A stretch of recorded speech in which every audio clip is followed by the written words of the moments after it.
All right. Welcome, everyone. My name is Aghogho Edevbie, and I'm the Deputy Secretary of State for Michigan. And we're going to talk to you a little bit today about the new voting laws that are being implemented in the state of Michigan. One thing that we want to make sure that we talk about before we get started is michigan.gov/vote. It's a one-stop shop for all voting information. You can register to vote there. You can update your registration. You can also view a sample ballot. It's a wonderful and interactive site to really allow you to be taking control of your voting future. Next slide. And as I said, the other thing that you can do on michigan.gov/vote is track and request your absentee ballot. We know a lot of you, especially since 2020, have started to embrace absentee voting. And one of the great things about the new laws that are being implemented today is that there are more tools for voters all across our state to express their will and have their voices heard in the ways that are most comfortable for them. You can also find your local clerk at michigan.gov/vote. But one of the things that we are really going to focus on today is the upcoming presidential primary on February 27th. Next slide. So here are some key dates coming up.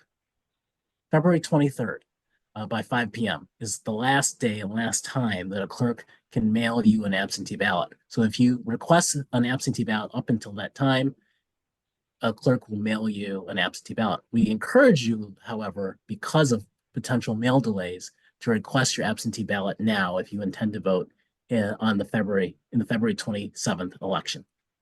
Early voting is coming up this Saturday for the first time ever statewide in our state. We're joining 21 other states who have embraced this new voting tool in the state of Michigan.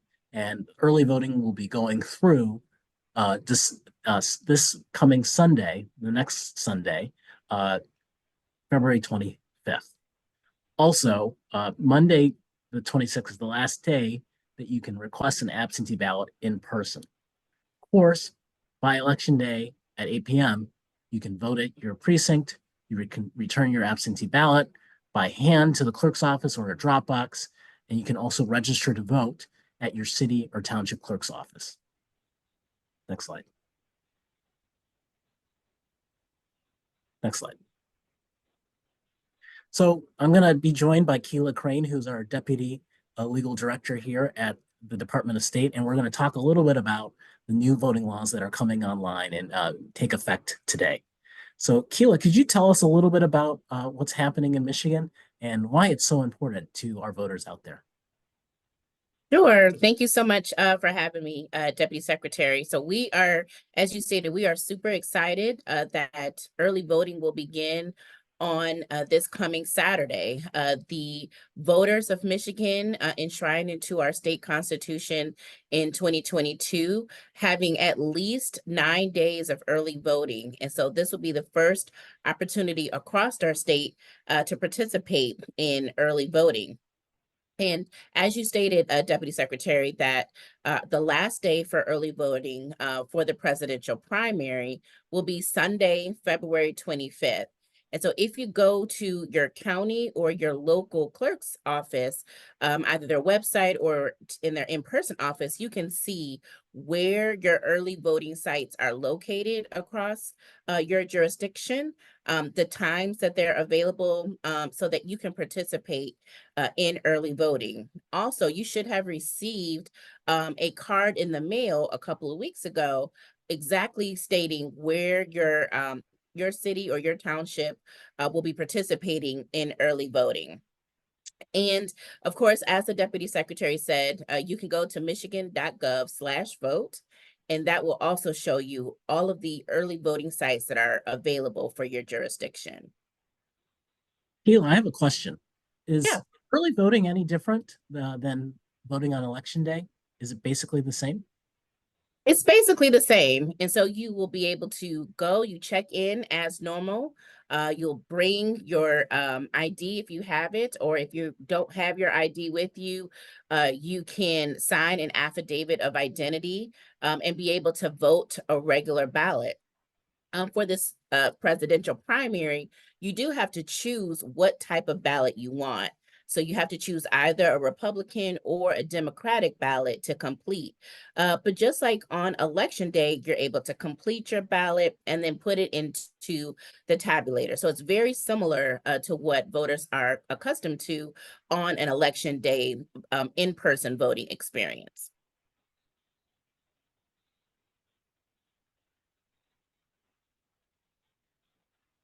So there are a few things, though, Deputy Secretary, that we want to talk about what remains the same. As you noted, if you are in line at 8 p.m. or whenever your early voting time closes, you are still able to vote, no matter how long that does take. You can only vote once, no matter if you are voting early in person or if you're voting via absentee. You can only vote one time, and we have mechanisms in place with our Bureau of Elections to check whether or not you have already voted to prevent double voting. Also, having the voter assist terminals for our voters with disabilities.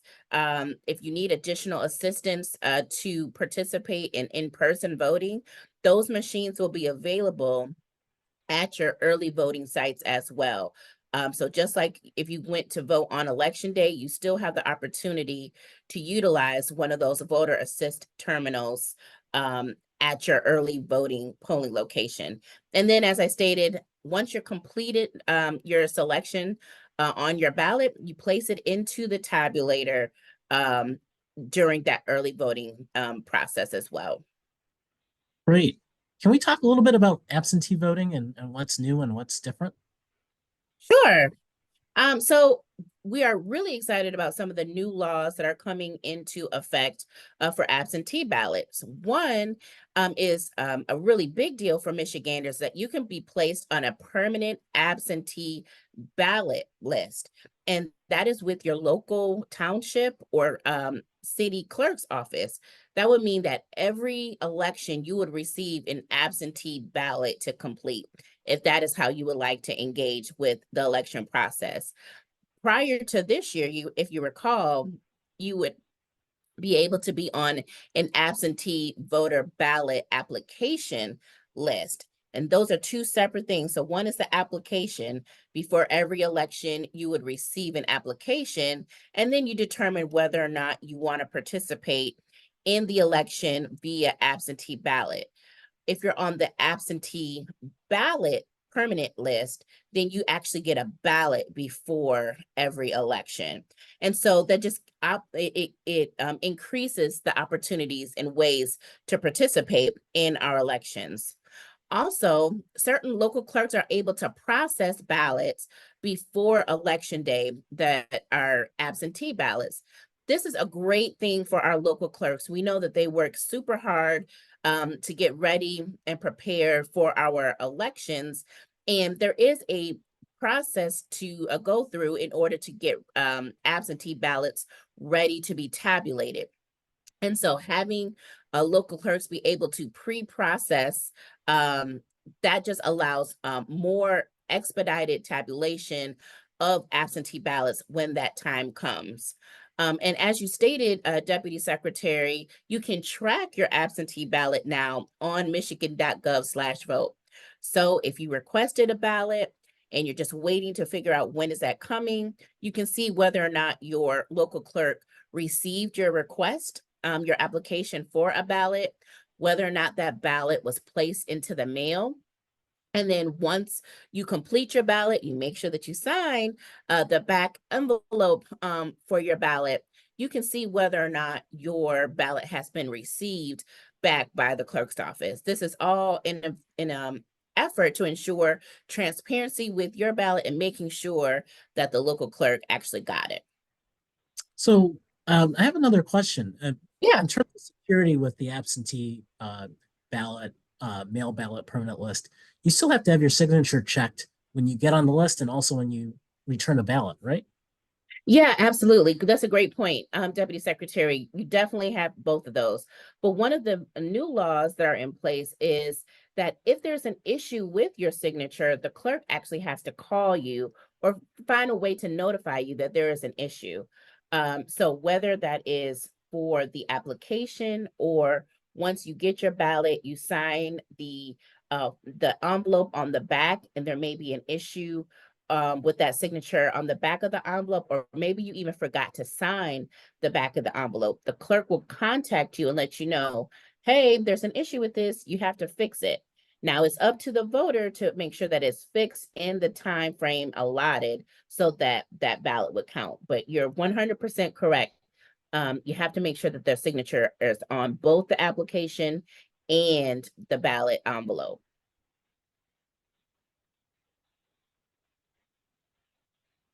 And this slide is talking about is just what you were mentioning, Deputy Secretary. And as you stated earlier, you have until Friday, February 23rd at 5 p.m.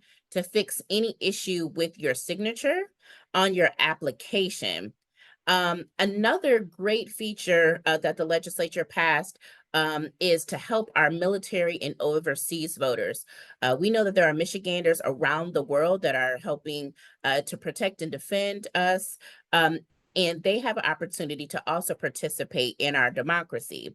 But one of the things that is new for us this year is that their ballot must be postmarked by election day. So if their ballot is postmarked on or before February 27th, they have 6 days for that ballot to get to their local clerk's office for it to be counted. Now, if anybody has traveled overseas or shipped something back from a trip overseas, we know that sometimes it takes a little time to get back here home to Michigan. And so the legislature passed this law and it goes in effect today. And so for the presidential primary, military and overseas voters have until March 4th to get their ballots to arrive back to their local clerk's office. Now, what remains the same?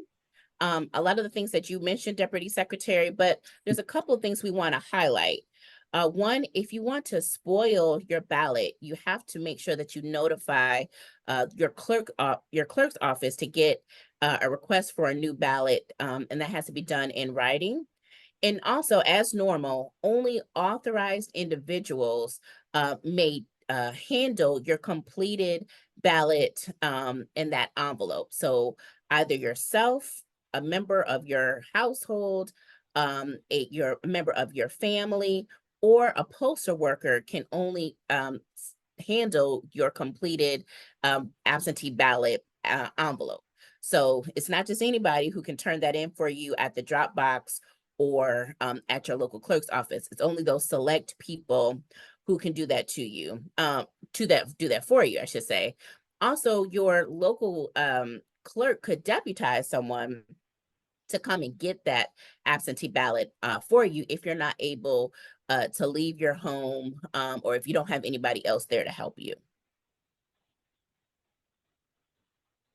That's wonderful. Let's talk about Election Day. Okay. So a couple things that are new for Election Day. One is now people can take rides to get to the polls. We know that prior to this year, there was a ban on paying for rides to the polls, which limited some folks from being able to get there if they did not have their own vehicle. But now you're able to transport folks or call an Uber or call a Lyft in order to get you or a family member to your polling location, whether that's during the early voting period or during the on election day. Also, there are more IDs that are now acceptable to use at the early voting site or on election day. So you can also use your concealed weapons permit or a city or county ID to present to an elections inspector in order to get your ballot when you want to vote in person. And then lastly, there is also additional protections that the legislature enshrined into law for election workers, either the folks that are helping with getting folks registered or the folks that are at the polls that are helping us get election day taken care of. There are more protections, and we could talk about that a little bit later as well.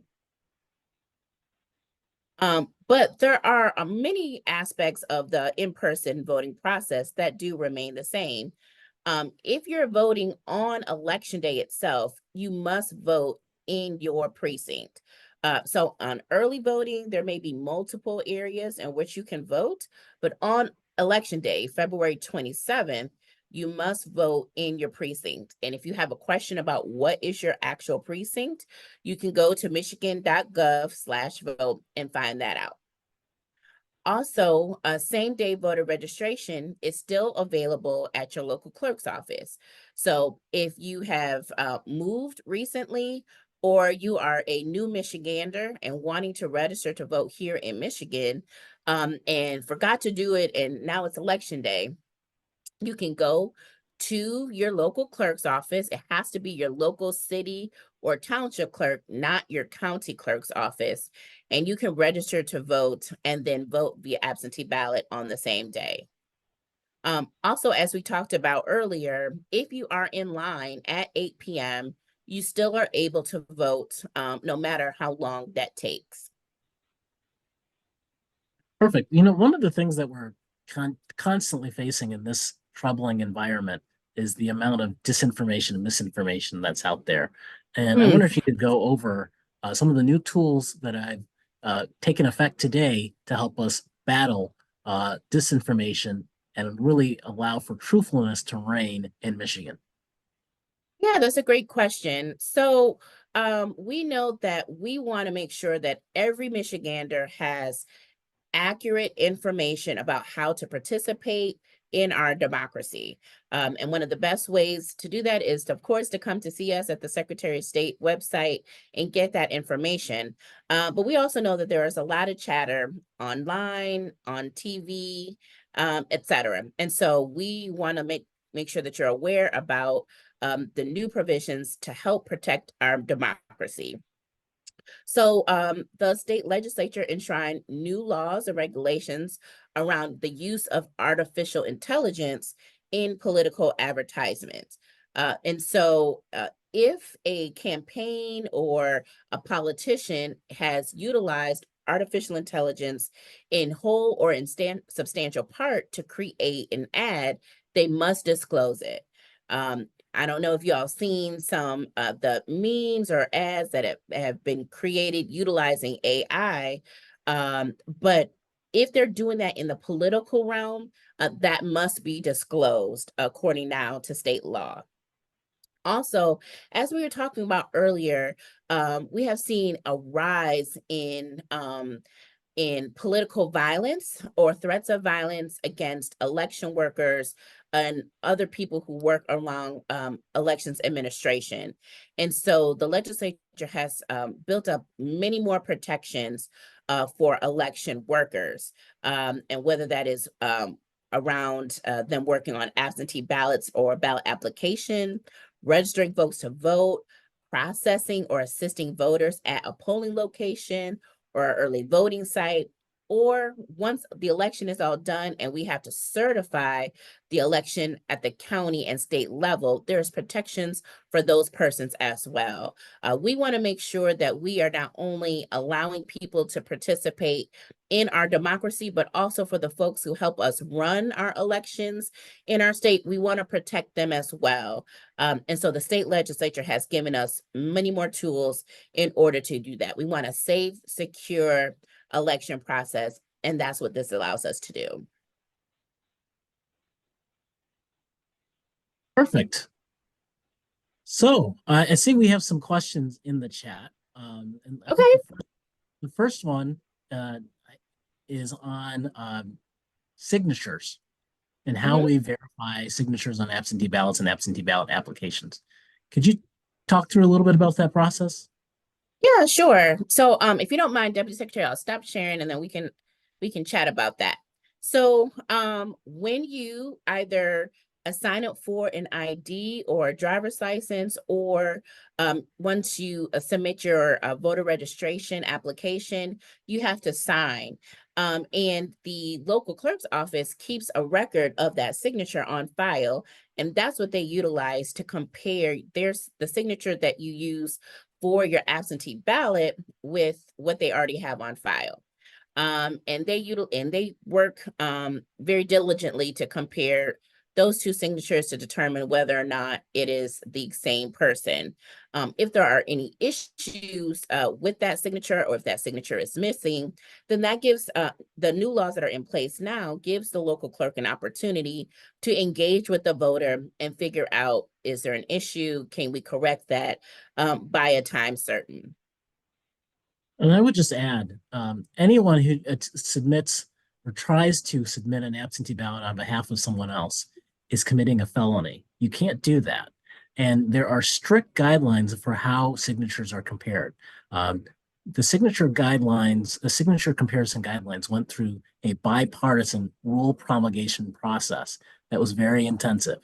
And so those guidelines, which represent really the combined forces of the legislature and our department, really guide what the clerks are able to accept and not accept. And as Khyla said, if there's an issue, the clerks follow up with the voter individually to ascertain what the issue is. And if they ascertain that there's potentially a criminal issue, it's referred to the Attorney General's office or sometimes us.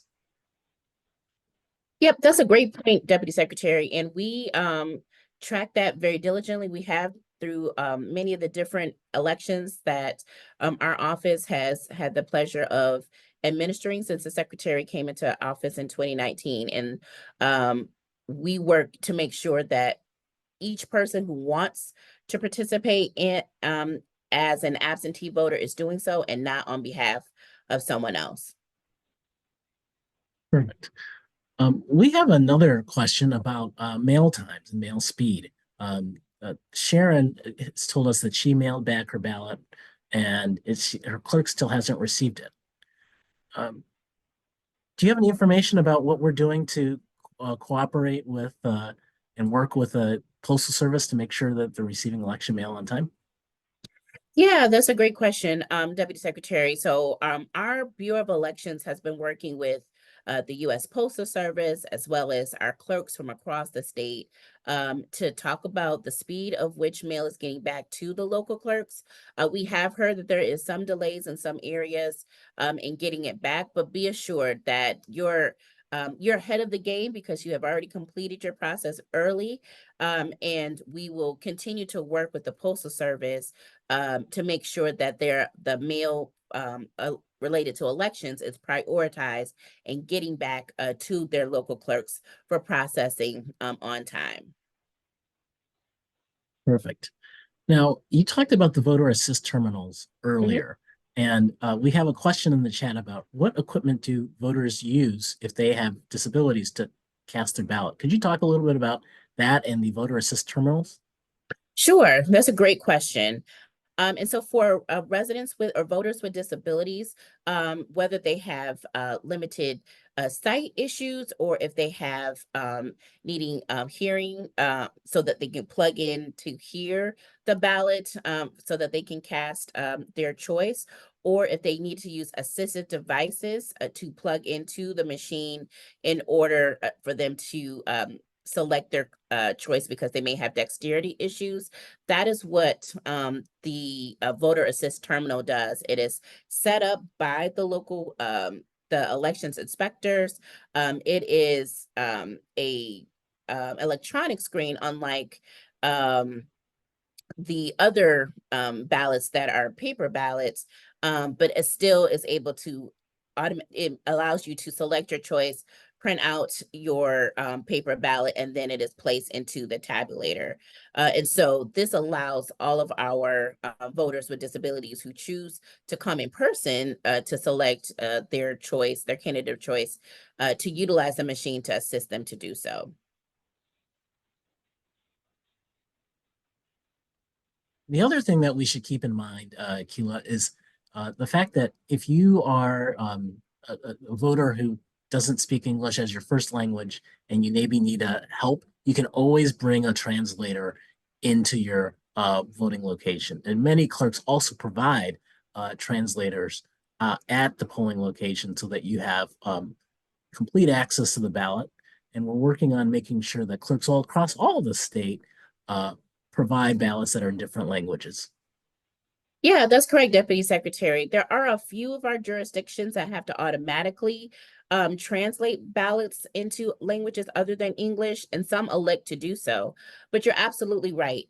Federal law allows any person who needs assistance to bring that person with them to assist them in casting their ballot if they need because they may have language difficulties for English, or they may have other issues. They can bring someone to assist them. Perfect. What's a provisional ballot? And should people actually use them?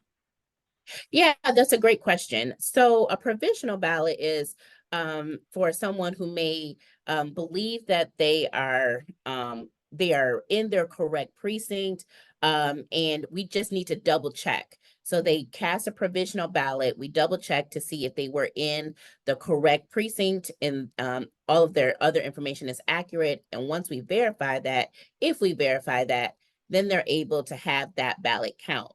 However, with the laws that are in place here in Michigan, you should not have to vote a provisional ballot. If you are told that you are not in the correct precinct, you can always ask the election inspector, or you can ask yourself, you can do it yourself, to call the local clerk's office to ensure that you are in the correct precinct, because sometimes a name may be missing from the electronic poll book on election day.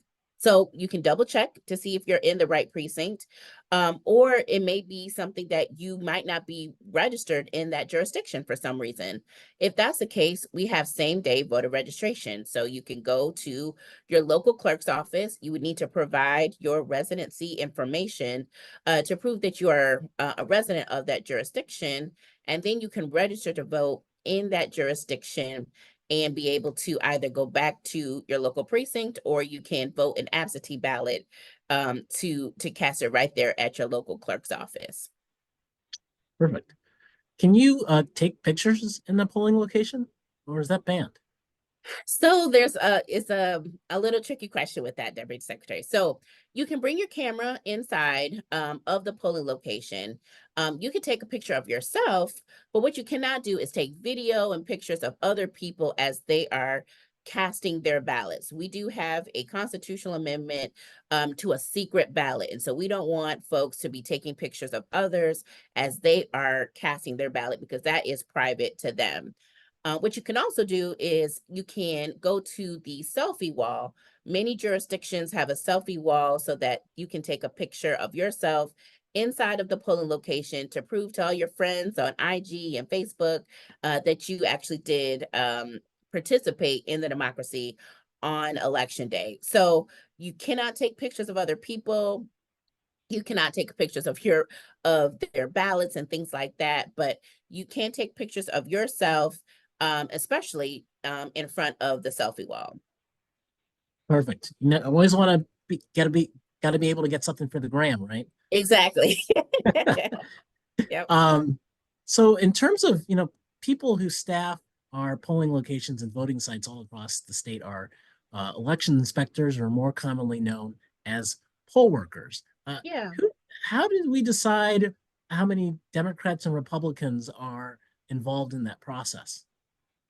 Yeah, that's a great question. We tried to get an even number as much as possible. The local clerks, the local city and township clerks are responsible for hiring their election inspectors or poll workers to run, and they work with many different organizations to recruit folks to work inside of their polling locations. They do their level best to get as equitable a number of Republican and Democrat folks to participate in their elections as elections inspectors. But sometimes it may not be true parity just because of the landscape of where certain voters may be located. But the clerks do their level best. And then we also have a democracy MVP program with the secretary's office that we also help recruit folks to participate in as election inspectors for many reasons, not only to help our local clerks, but also for folks who may speak different languages, folks that may be proficient in American Sign Language, and folks that are willing to be dispatched in case an election inspector just may not be able to participate on election day because someone got sick or someone got injured. So we are all in working together to help to ensure that that election inspectors are available to the local clerks to operationalize their elections on election day and during the early voting process as well. Perfect. I have a question. What about the spoliation deadline? You talked a little bit earlier about spoliation in terms of turning in your ballot if you want to correct it or choose another candidate when you've already filled out your absentee ballot. Yeah, so you have until the Friday before election to spoil your ballot, and you have to submit in writing that you would like to spoil your ballot.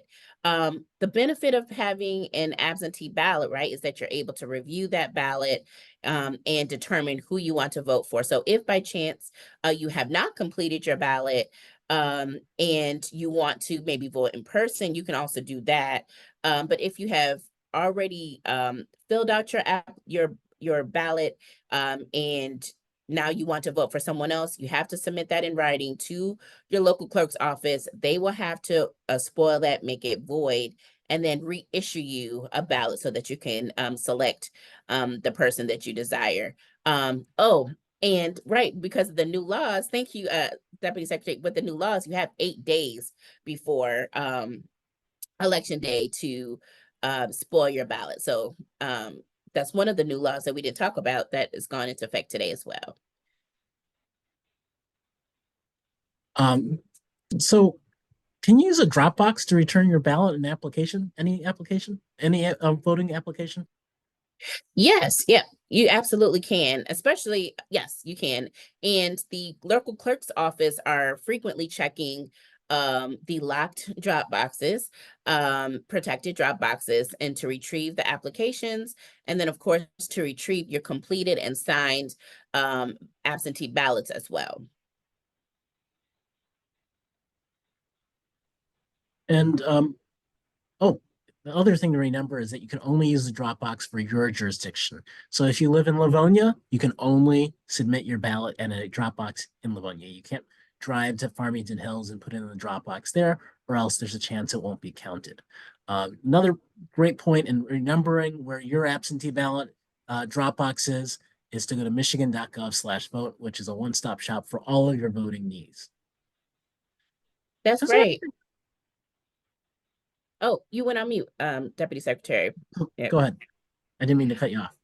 Oh, no, you're fine. The only thing that I would add to what you said is that for some of our students that are out there, they may go to University of Michigan or they may go to Michigan State. And while their address says East Lansing or maybe even Ann Arbor, they actually live in a township around the city. So you need to make sure that you're clear about where you actually live versus what your address says so that you can place your Dropbox in the correct jurisdiction's Dropbox, as you were mentioning before. It's great. Now, are drop boxes and all this new equipment for early voting and all these new laws is my our local governments picking up the tab or is it the state? So the state in the new constitutional amendments paid for the drop boxes that are now in every jurisdiction. And not only the drop box, but the security around the drop box as well. So because of how the constitutional amendment was structured, the state is picking up that tab, Deputy Secretary. Perfect. And that's just to let everyone know that we have your back and here at the state to make sure we're taking care of local clerks and supporting them because they really are on the front lines of our democracy. So we don't see any more questions. This has been super informative. I hope for all of you as we head into the early vote period for the first time in our state's history. Khyla, do you have anything to say before we kick it off? No, thank you for having me. And we're excited about early voting week. It's election season, and we're really excited about all things elections here. So make sure you go to michigan.gov/vote to get any information you need about how you can participate in our democracy. Thanks so much, everybody. See you later.